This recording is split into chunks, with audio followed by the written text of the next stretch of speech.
वेदाहमेतं पुरुषं महान्तम् आदित्यवर्णं तमसः परस्तात् तमेव विदित्वाति मृत्युमेति नान्यः पंथ विद्यते अयनाय। प्रकृति के अंधकार से परे अनंत सूर्यों के समान प्रकाशमान उस सर्वोपरि परब्रह्म को मैं जानता हूं, जिसे जाने बिना मृत्यु के बंधन से छूटने का अन्य कोई भी मार्ग नहीं है।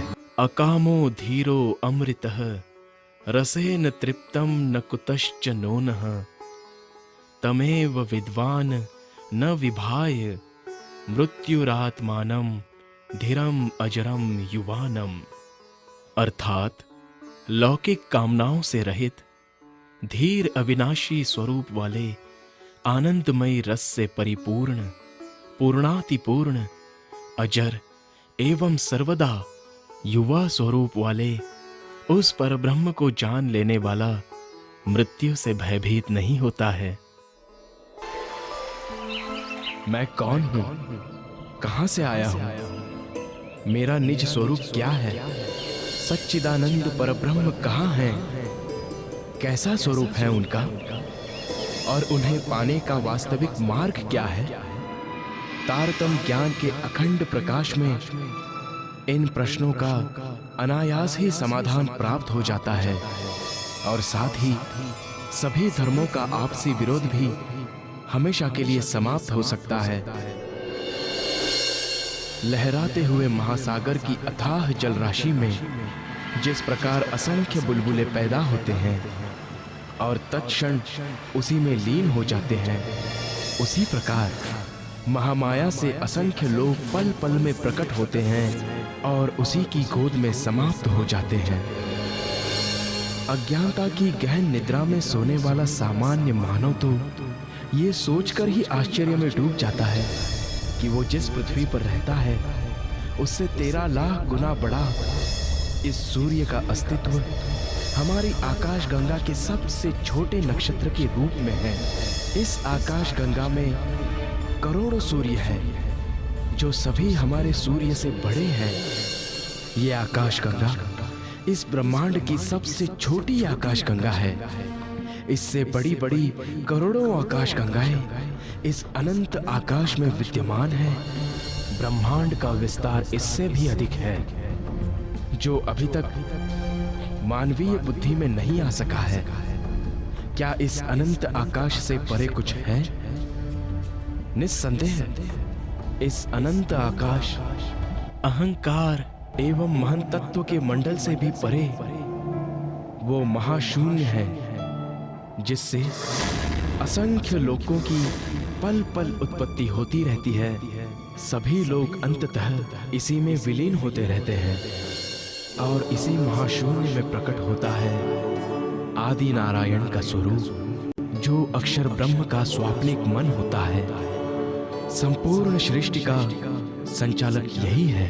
इसी की चेतना का प्रतिभास सभी प्राणियों के रूप में दृष्टिगोचर होता है।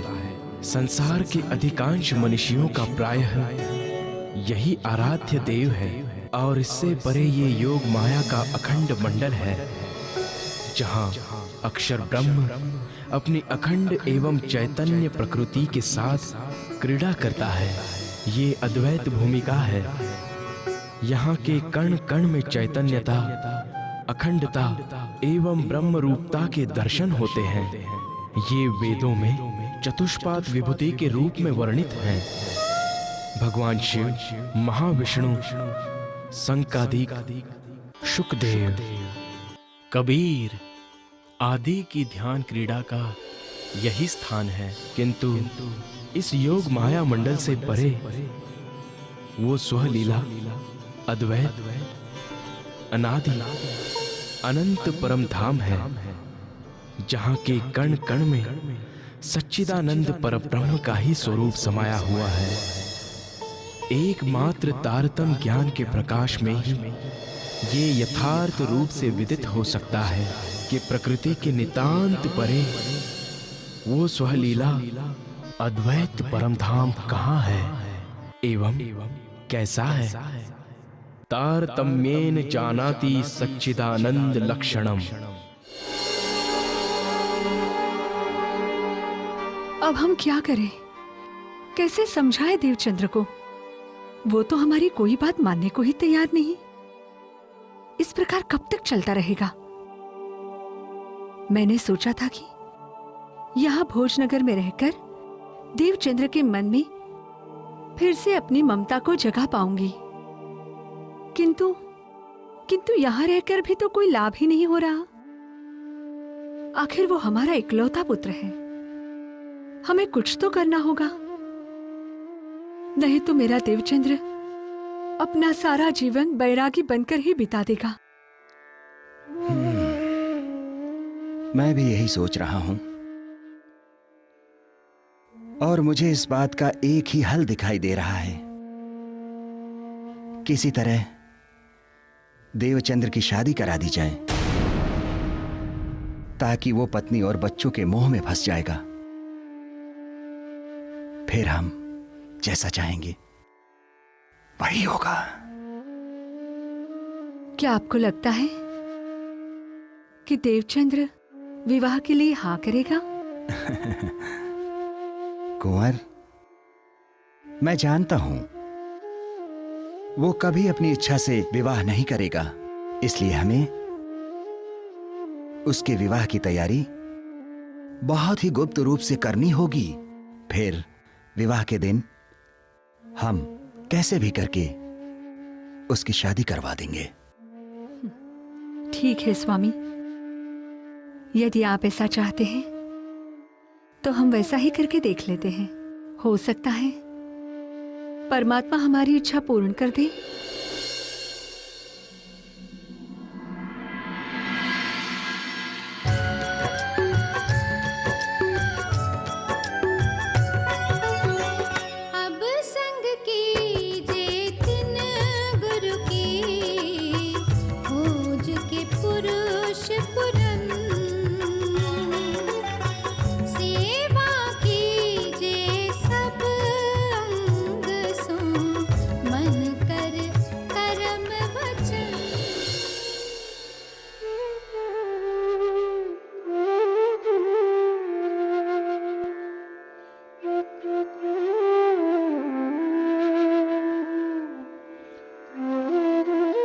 देवचंद्र, मैं तुम्हारी सेवा से अति प्रसन्न हूं, इसलिए मैं तुम्हें मंत्र दीक्षा देना चाहता हूं।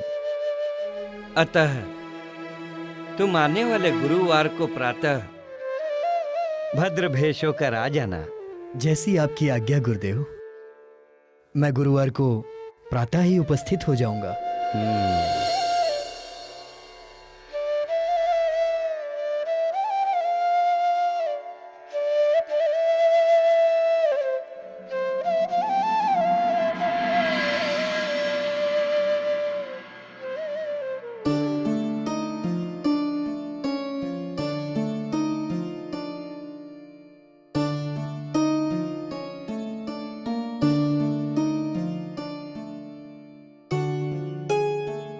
अद्भुत कुंडली है यजमान आपके सुपुत्री की। सारे के सारे गुण देवचंद्र की कुंडली से मेल खाते हैं। ऐसा लगता है कि बाके बिहारी और राधा जी का पुनर्मिलन होने जा रहा है। तो फिर देर किस बात की है पुजारी जी? अब जल्दी से विवाह के लिए कोई शुभ मुहूर्त देखिए। बिल्कुल सच कहा मेहता जी आपने, और मेरी भी यही इच्छा है। शीघ्र अतिशीघ्र मैं कन्यादान करके गंगा नहा लूं। आने वाला गुरुवार विवाह के लिए सर्वोत्तम है। धन्यवाद पुजारी जी, धन्यवाद। बस अब तो अगले गुरुवार को ही देवचंद्र और लीलबाई का विवाह संपन्न होगा। आपने बिल्कुल ठीक कहा मेहता जी। बधाई हो। बधाई हो आपको। बधाई हो समधी जी। आपको भी बधाई हो समधी साहब, आपको भी बधाई हो।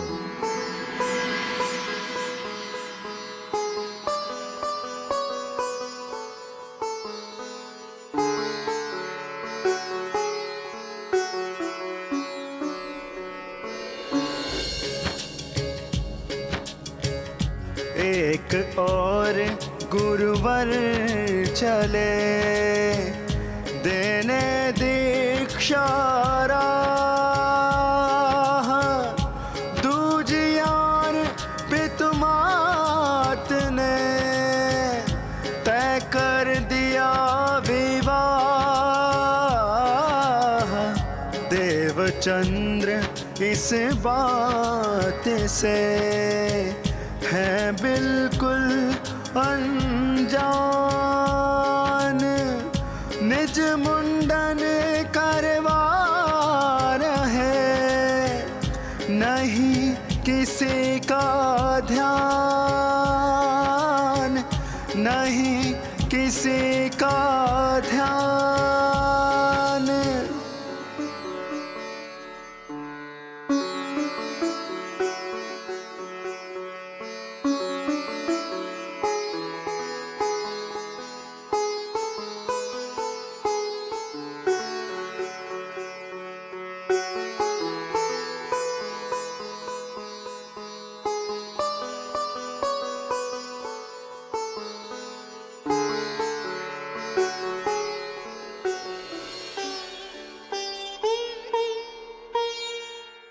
प्रणाम गुरुदेव।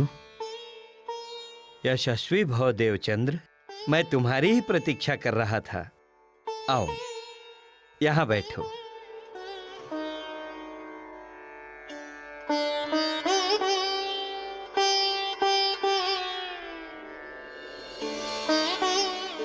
देवचंद्र, क्या इससे पहले तुमने किसी और को भी गुरु बनाया है? क्या किसी और से भी दीक्षा मंत्र प्राप्त किया है? हाँ गुरुदेव, मैंने संन्यास मत के गुरु से दीक्षा मंत्र प्राप्त किया था। यदि ऐसा है तो देवचंद्र, एक कागज पर उस मंत्र को लिखकर गुथे हुए आटे में मिलाकर रोटी बनाओ और उस रोटी को संन्यास मत के किसी अनुयायी को दे दो, ताकि उसका मंत्र उसके पास वापस चला जाए। किंतु गुरुदेव, यदि आपका मंत्र ज्यादा शक्तिशाली होगा तो पहले वाला मंत्र स्वतः ही मेरे मन से निकल जाएगा। इसलिए यह कार्य करना क्या जरूरी है? आटे में मंत्र लिखा हुआ कागज मिलाकर किसी को रोटी खिला देने मात्र से तो मेरे मन से वो मंत्र जाने वाला नहीं है। बाकी जैसी आपकी आज्ञा। शाबाश देवचंद्र, तुमने सत्य कहा। यदि मेरा मंत्र ज्यादा शक्तिशाली होगा तो तुम्हारे मन में मेरे मंत्र के सिवाय और कोई मंत्र रह ही नहीं सकेगा। अब तुम श्री कृष्ण के स्वरूप को ध्यान से देखो। ये अखंड वृंदावन में प्रेम की लीला कर रहे हैं। इनको ही अपनी आत्मा का पति मानकर एवं अपने आप को एक सखी मानकर सच्चे मन से इनका स्मरण करते रहना। जैसी आपकी आज्ञा गुरुदेव। आपने जैसा कहा मैं आज से वैसा ही करूंगा। मेरे साथ बोलो। भज मन श्री वृंदावन कुंज बिहारी नित्य विलास। भज मन श्री वृंदावन कुंज विहारी नित्य विलास।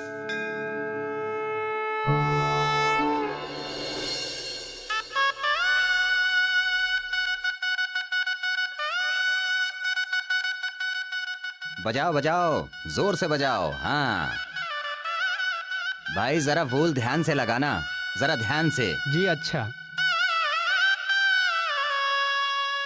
ए भैया, जरा ऊपर फूल ज्यादा लगाओ। इधर भी लगाओ, उधर भी लगाओ और पीछे भी लगाओ। सुनिए सुनिए तो। हाँ,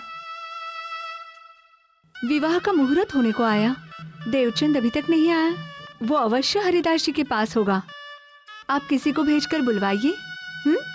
मैं स्वयं ही जाता हूँ और हरिदास जी को भी अपने साथ लेता हूँ। हाँ। वो हमारे और देवचंद के गुरु हैं। उनका इस विवाह समारोह में उपस्थित होना हमारे लिए गर्व की बात होगी।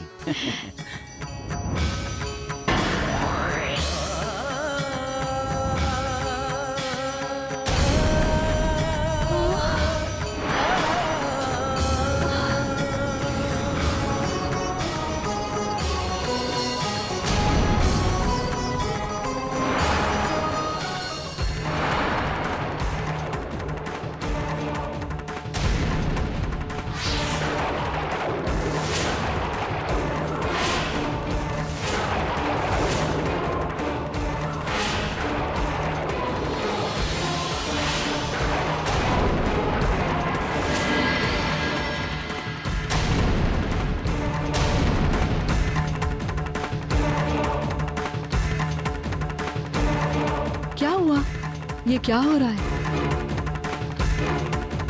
देवचंद, ये तुम क्या रूप बनाकर आए हो? आज तुम्हारे सिर पर विवाह के मुकुट का श्रृंगार होना चाहिए था।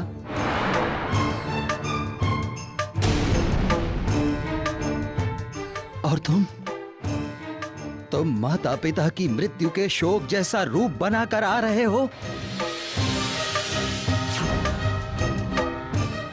तुम्हारी मूर्खताओं ने मेरी और तुम्हारी माता की इच्छाओं का गला घोट दिया है। पिताश्री, मैंने ऐसा कौन सा अपराध किया है कि आप मुझ पर ऐसे क्रोधित हो रहे हैं? कौन सा अपराध किया है ये मुझसे पूछ रहा है तू? एक तो मेरे जीवित रहते सिर मुंडवाया और दूसरे ये कार्य विवाह के शुभ अवसर पर किया। हे भगवान, कहाँ मैं आज तुम्हारे सिर पर विवाह का मुकुट देखने की इच्छा किए था और तू सन्यासी बनकर आ गया। देवचंद, तूने ऐसा क्यों किया पुत्र? हमने तो तेरे पूजा पाठ में कभी कोई बाधा नहीं डाली।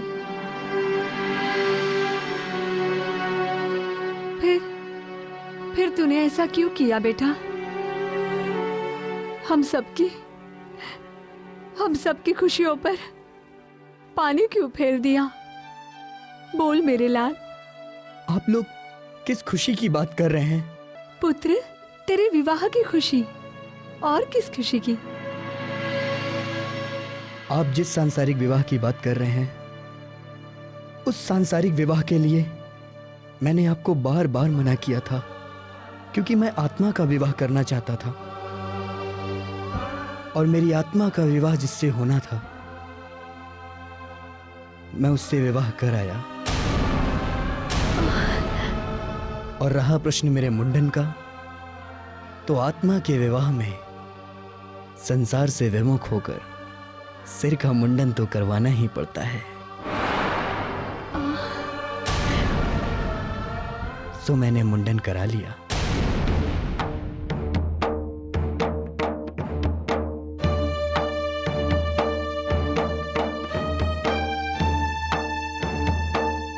देख,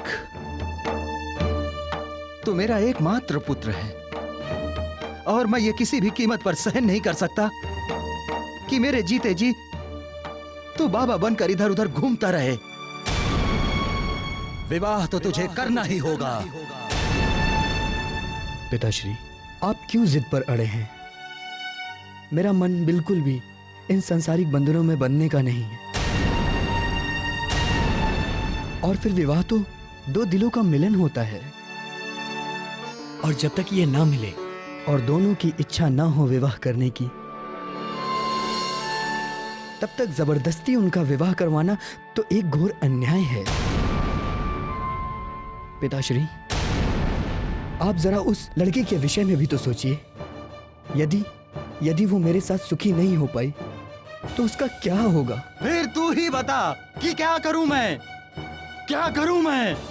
क्या जवाब दूं इन सारे मेहमानों को? क्या कहूं लीलबाई और उसके सारे परिवार वालों से कि फेरे की अग्नि को हवन कुंड की अग्नि में बदल दो, क्योंकि मेरा बेटा आपके यहां विवाह करने नहीं बल्कि हवन प्रवचन करने आ रहा है, उपदेश देने आ रहा है। पिताश्री, आज जो भी स्थिति उत्पन्न हुई है उसके लिए मैं जिम्मेदार नहीं हूं। ये सब करने से पहले आपको मुझसे बात करनी चाहिए थी।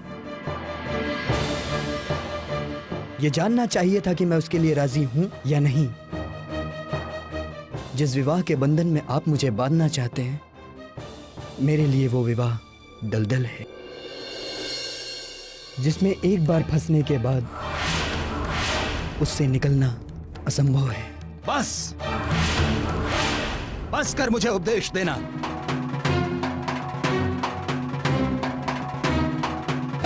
मेरा निर्णय अंतिम निर्णय है। या तो आज तेरी इस घर से बारात निकलेगी, या हम दोनों की अर्थी।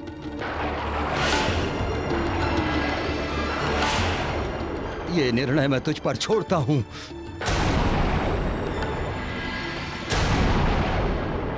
आपकी जिद के आगे मैं विवश हूं पिताश्री। जैसी आपकी इच्छा है मैं वैसा ही करूंगा, किंतु इतना अवश्य कहूंगा, मेरी आत्मा कभी इस विवाह को स्वीकार नहीं करेगी।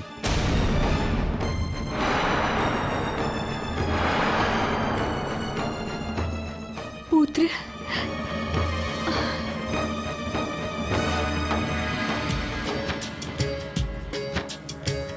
जाना था सन्यास में, किंतु मिला संसार। हाय विवश है मन बड़ा, कैसी ये दो धार। पाँव की बेड़ी बन गया मात पिता का प्यार। बैरागी मन ने किया बंधन को स्वीकार, बंधन को स्वीकार।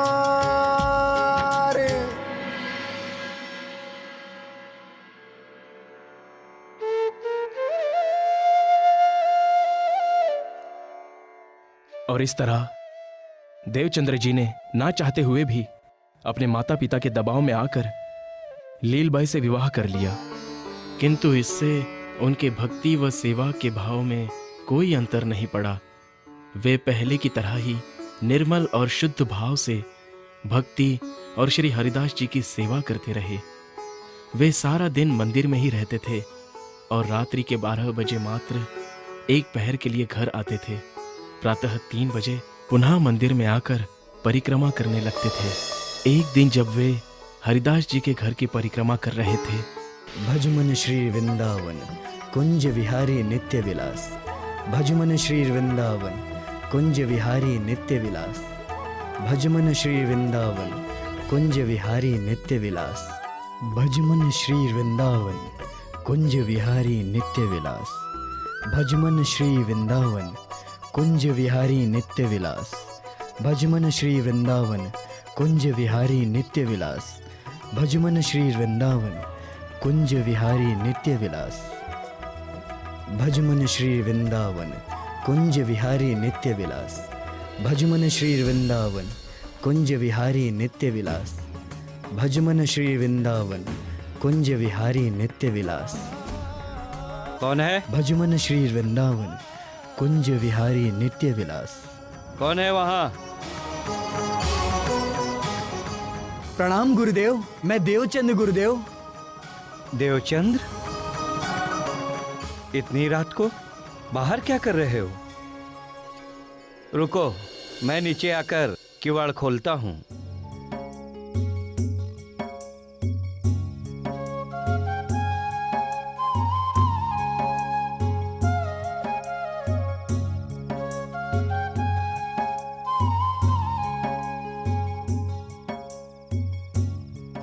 प्रणाम गुरुदेव। प्रणाम। यशस्वी भव। तुम रात के दूसरे पहर तो मेरे पास से गए थे, फिर वापस क्यों आ गए? और मेरे घर की परिक्रमा क्यों कर रहे थे? गुरुदेव, मुझे ऐसा लगा कि सवेरा हो गया है, इसलिए चला आया। देवचंद्र, अभी तो रात भी पूरी तरह नहीं गुजरी। इस समय रात का तीसरा पहर चल रहा है। क्या तुम घर पर तनिक भी आराम नहीं करते? जाओ घर, जाकर आराम करो और सूर्य निकलने पर ही आना। जैसी आज्ञा गुरुदेव। अशुभ करम निंदा लिए, शुभ करम नाम ना लई जाए।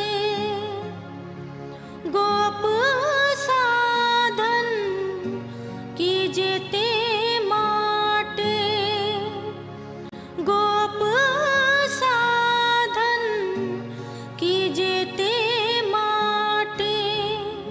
जेम सुख जीवने पोहतू थाए, जेम सुख जीवने पोहतू थाए।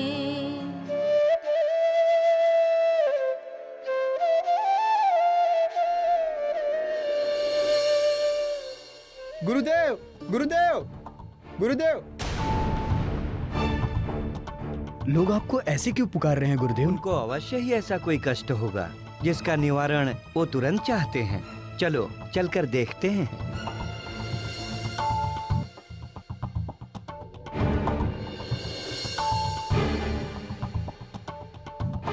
हरिदास जी, हरिदास जी, मेरे बच्चों को बचाइए, मेरे बच्चे को बचाइए हरिदास जी।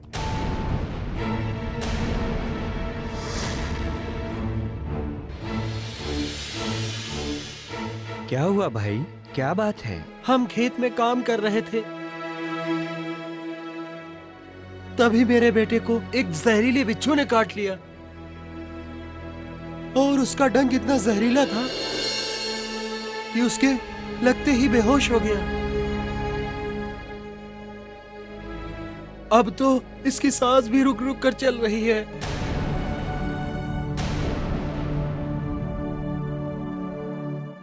ये मेरा इकलौता बेटा है, आप कैसे भी इसे बचाइए, आपका एहसान मैं कभी नहीं भूलूंगी।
मैं अब ठीक हो गया, मुझे अब कोई तकलीफ नहीं है। माँ, माँ, माँ, हाँ बेटा। माँ, हरिदास जी, मेरा लाल। दुनिया में दान तो लोग बहुत सारी चीजों का करते हैं, लेकिन ये जीवन दान सिर्फ भगवान ही कर सकते हैं। आपने मेरे बेटे की जान बचाई, इसलिए आप मेरे भगवान समान ही हैं। अगर आप ना होते तो मेरा बेटा जिंदा ना होता। मैं ये आपका एहसान जिंदगी भर नहीं भूलूंगा। आज अगर आप ना होते तो मेरा बच्चा जिंदा नहीं बचता। आप भुजनगर में हम सब के लिए एक मसीहा हो। हम आपका बदला कभी नहीं चुका सकते, कभी नहीं चुका सकते। मैं कोई मसीहा नहीं भाई, ये सब तो प्रभु की कृपा है। अच्छा, अब आप बच्चे को घर ले जाएं।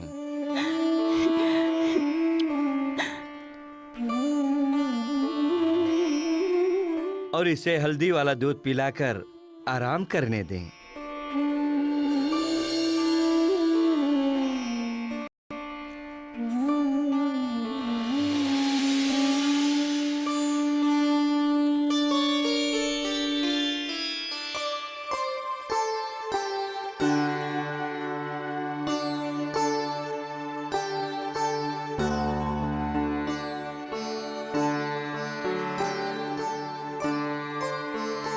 बिच्छू का जहर उतारने वाला ये मंत्र बड़ा परोपकारी है। यदि समय रहते मंत्र द्वारा उसका जहर ना निकलता तो वो लड़का जिंदा नहीं बचता। देवचंद्र, मैं चाहता हूं कि तुम भी इस मंत्र को सीख लो।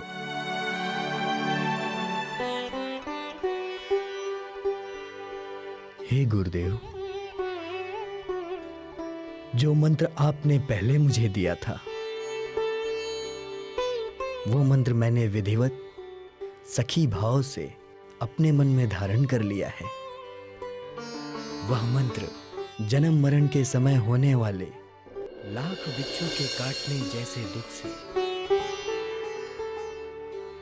नित्य वृंदावन का अखंड सुख प्रदान करता है। ऐसा शक्तिशाली मंत्र जिसके हृदय में बसा हो, उस हृदय में बिच्छू के जहर को काटने वाला मामूली सा मंत्र कैसे समा सकता है?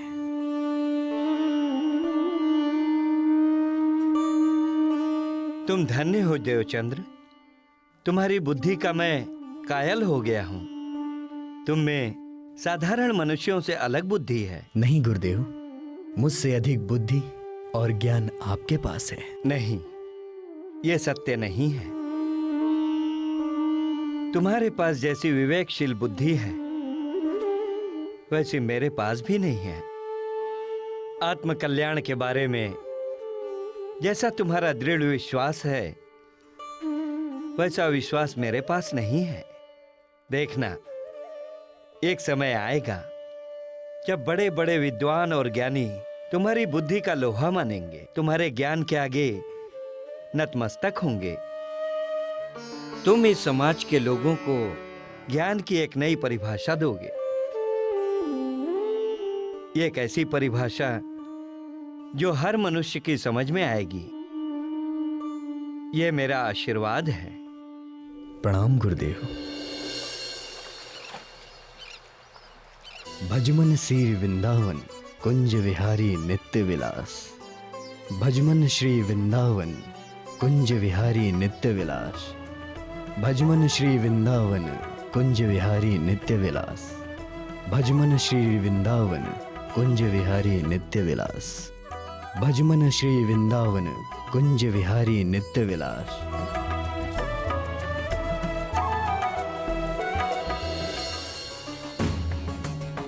आज फिर देवचंद मेरे घर की परिक्रमा कर रहा है। इसका अर्थ यही हुआ कि देवचंद्र प्रतिदिन मंदिर की परिक्रमा करता है। लेकिन मंदिर की परिक्रमा के साथ साथ मेरी भी तो परिक्रमा हो रही है। अरे देवचंद्र, प्रणाम गुरुदेव। रुकिए।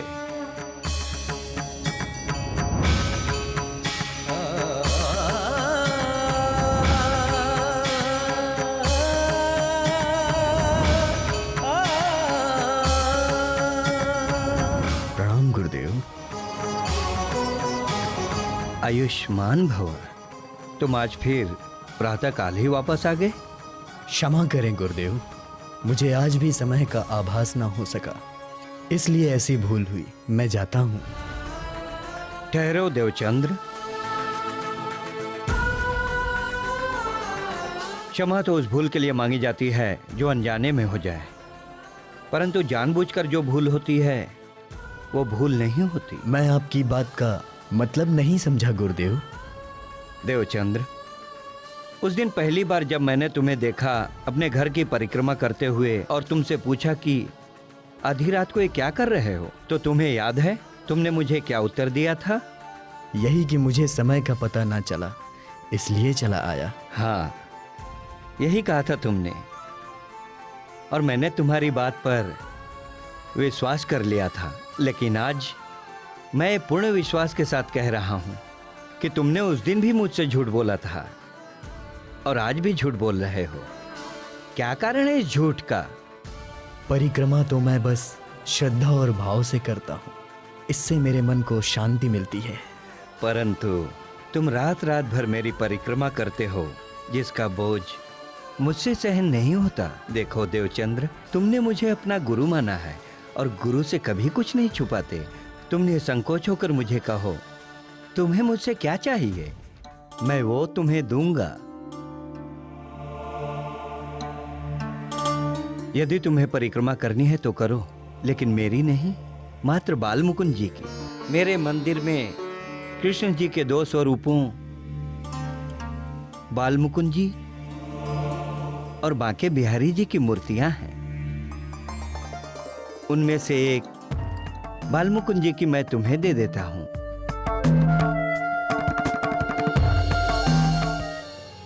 तुम उस मूर्ति को अपने घर में स्थापित कर लेना। इससे तुम्हें रात में यहां नहीं आना पड़ेगा। तुम अपने घर में ही बाल मुकुंद जी की परिक्रमा कर सुख प्राप्त करते रहना। जैसी आज्ञा गुरुदेव, मैंने आपकी हर आज्ञा का पालन सदैव ही किया है। आप जैसा कह रहे हैं मैं वैसा ही करूंगा। अब तुम अपने घर जाओ और अपने घर में बाल मुकुंद जी को पधराने की व्यवस्था करो। कल प्रातः बाल मुकुंद जी को लेने के लिए मंदिर आ जाना। जैसी आज्ञा गुरुदेव। प्रणाम गुरुदेव। प्रणाम।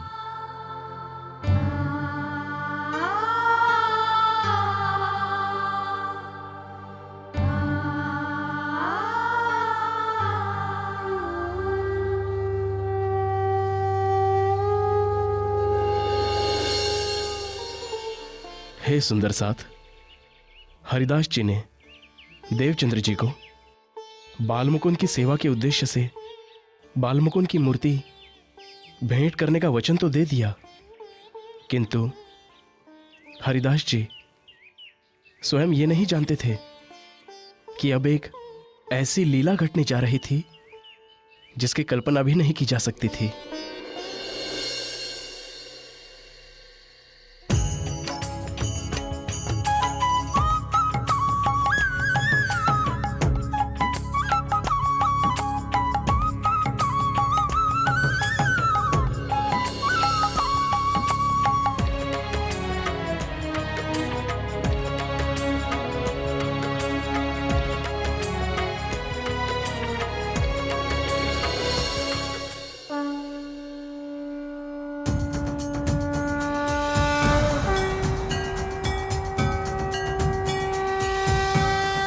सदैव की भांति उस रात भी बाल मुकुंद और बाके बिहारी की शयन आरती करके उन्हें भोग लगाकर सोने के लिए अपने कक्ष में चले गए।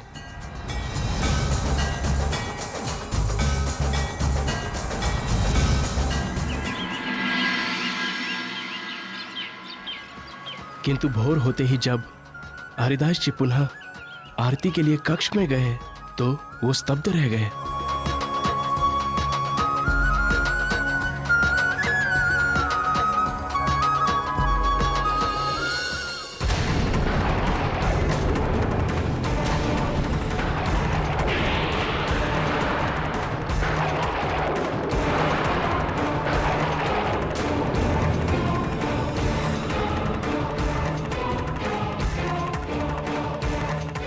अरे अरे बाल मुकुंद जी कहाँ गए? रात्रि में मैंने उन्हें यहीं तो रखा था।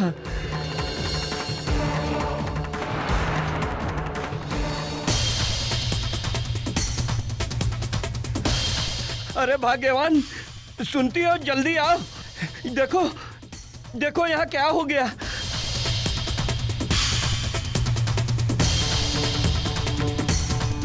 कहिए स्वामी, क्या बात है? अनर्थ हो गया भाग्यवान, अनर्थ। देखो बाल मुकुंद जी अपने स्थान पर नहीं है।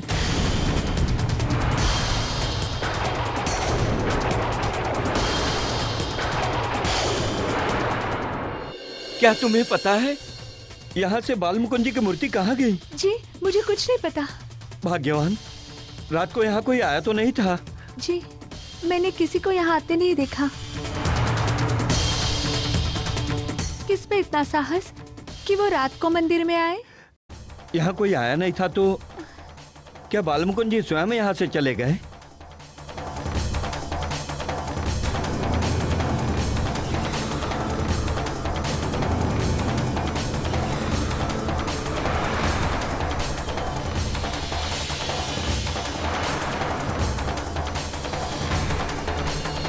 यह क्या हो गया? अब मैं देवचंद्र को क्या जवाब दूंगा? कहीं वो ये न सोचे कि मैं उनको मूर्ति नहीं देना चाहता था, इसलिए मैंने छिपा दिया। गुरुदेव, बाल मुकुंद जी की मूर्ति कहाँ गई? यही तो पता नहीं चल रहा। कल रात मैंने शयन आरती करके एवं भोग लगाकर उन्हें शयन कराया था, किंतु प्रातः जब मैंने मंदिर का दरवाजा खोला तो मैंने उन्हें यहां नहीं पाया। देवचंद्र, तुम कहीं यह तो नहीं सोच रहे कि मैंने जानबूझकर उन्हें कहीं छिपा दिया है? नहीं गुरुदेव, आप कदापि ऐसे विचार अपने मन में ना लाएं। ना ही आप कोई ग्लानि करें। ये तो मेरे अंदर की ही कोई कमी है जिसके कारण भगवान अदृश्य हो गए। गुरुदेव, आपने तो वचन द्वारा श्री बाल मुकुंद जी को मुझे दे ही दिया था। यह तो मेरी ही किसी कमी के कारण हुआ है। इस पर आप तनिक भी शोक ना करें। देवचंद्र, तुम्हारे भक्ति भाव में डूबे शब्द मेरे मन को शांति नहीं दे सकते। मेरे मन को शांति उसी समय मिलेगी जब बाल मुकुंद जी के दर्शन होंगे, और उस समय तक मैं अन्न जल ग्रहण नहीं करूंगा। यह मेरी प्रतिज्ञा है।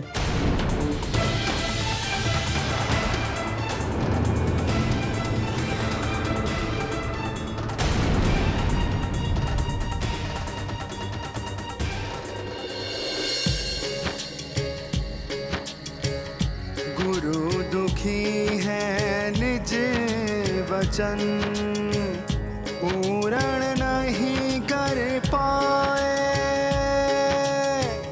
बैठे प्रभु के ध्यान में भूख प्यास बिसराए। इधर शिष्य को अन्न जल दिल भर नहीं सुहाए,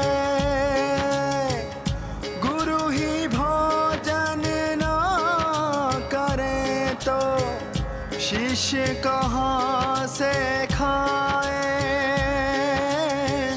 शिष्य कहाँ से खाए।